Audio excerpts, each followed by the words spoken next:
രാജ്യത്ത് റെക്കോർഡിട്ടുകൊണ്ട് മൂന്നാം തവണയും എൻ.ഡി.എ സർക്കാർ രൂപീകരിക്കുന്നതോടെ ഭാരതത്തിലെ സ്റ്റോക്ക് എക്സ്ചേഞ്ച് വിപണിയിൽ വമ്പിച്ച നേട്ടമുണ്ടാക്കാനാകുമെന്നും പ്രധാനമന്ത്രി നരേന്ദ്രമോദി പറയുന്നു.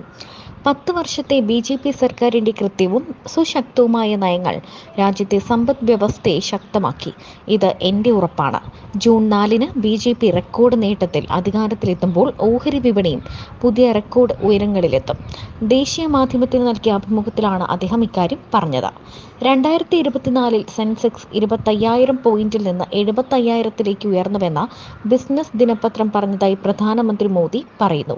നിക്ഷേപകർ തന്റെ സർക്കാരിൽ ആത്മവിശ്വാസം പ്രകടിപ്പിച്ചിട്ടുണ്ടെന്നും അദ്ദേഹം എടുത്തു പറഞ്ഞു. കഴിഞ്ഞ ദശകത്തിലെ ശ്രദ്ധേയമായ പ്രകടനത്തിൽ സ്റ്റോക്ക് മാർക്കറ്റ് നമ്മിൽ അർപ്പിക്കുന്ന വിശ്വാസം വ്യക്തമാണ്.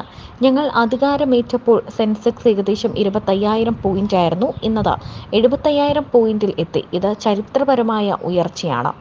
അടുത്തിടെ ഞങ്ങൾ ആദ്യമായി $5 ട്രില്യൺ വിപണി മൂല്യത്തിലെത്തിയെന്നും പ്രധാനമന്ത്രി പറഞ്ഞു.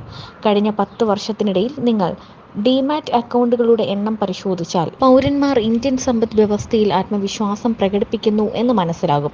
2014-ൽ 1 കോടി ഉണ്ടായിരുന്ന മ്യൂച്വൽ ഫണ്ട് നിക്ഷേപകരുടെ എണ്ണം ഇന്ന് 4.5 കോടിയായി ഉയർന്നു.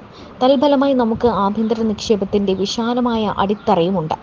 ഞങ്ങൾ നടപ്പാക്കിയ വിപണി അനുകൂല പരിഷ്കാരങ്ങളെക്കുറിച്ച് ഞങ്ങളുടെ നിക്ഷേപകർക്ക് നന്നായി അറിയാം. ഈ പരിഷ്കാരങ്ങൾ ശക്തവും സുതാര്യവുമായ ഒരു സാമ്പത്തിക സംവിധാനം സൃഷ്ടിച്ചു. ഇത് ഓരോ ഇന്ത്യക്കാരനും ഓഹരി വിപണിയിൽ പങ്കാളിയാകുന്നത് എളുപ്പമാക്കുന്നുവെന്നും പ്രധാനമന്ത്രി മോദി കൂട്ടിച്ചേർത്തു. ലോക്സഭാ തെരഞ്ഞെടുപ്പിനുള്ള പ്രചാരണം അവസാന ഘട്ടത്തിലേക്ക് കടക്കുമ്പോൾ വോട്ടർമാർ തന്റെ പാർട്ടിയിൽ വിശ്വാസമർപ്പിച്ചിട്ടുണ്ടെന്ന ആത്മവിശ്വാസത്തിലാണ് പ്രധാനമന്ത്രി മോദി.